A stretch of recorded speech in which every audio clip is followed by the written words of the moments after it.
great to see you, Claire, but how do you explain the madness and the hysteria and the violence, particularly in New Zealand, that broke out last March with Kelly Jane Keen's visit?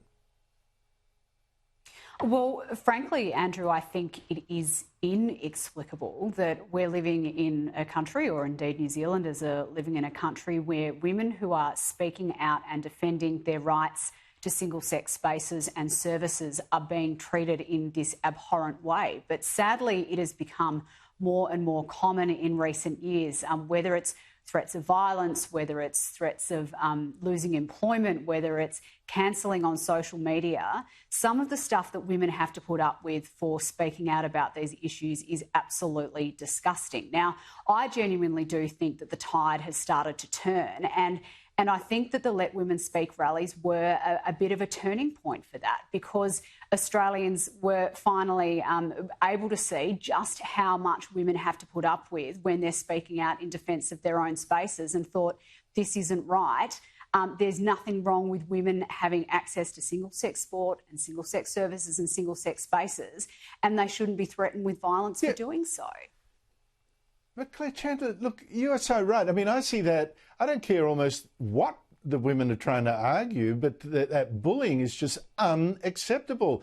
But what really frightened me was, while I had the reaction, here with the Victorian Liberals, the party supposedly of free speech and all that kind of thing, sullying the women. I mean, it was, how did that happen? And what should John Pesutto, the Liberal leader, do now? Look, how that happened is a very interesting question, Andrew, and it's one that John Pesutto has to answer fundamentally at some point in time through whatever process he's currently going through. But I'm a Liberal woman. I've been speaking out very publicly and passionately about these issues for some time, defending women's spaces and women's services and women's sport. And there are plenty of other Liberal women who I know do exactly the same thing and likewise feel very passionately about these issues. So there's no place for this sort of cancellation in the Liberal Party. On the other hand, certainly we know within the Labor Party and within the Greens, women are absolutely trampled on for speaking out about these issues. And the reason I know that is because the overwhelming majority of the time when I'm contacted by women who are concerned about the erosion of their sex-based rights, they're not women traditionally of the right of politics. They're women traditionally of the left who feel abandoned by the left on these issues.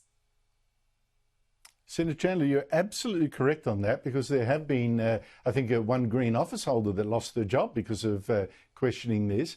But let's not let the ABC off the hook either. I mean, the ABC's role in the hounding of Keen and others and smearing, I think, even of people like you, was appalling. I mean, how is it that the ABC should be so close to debate?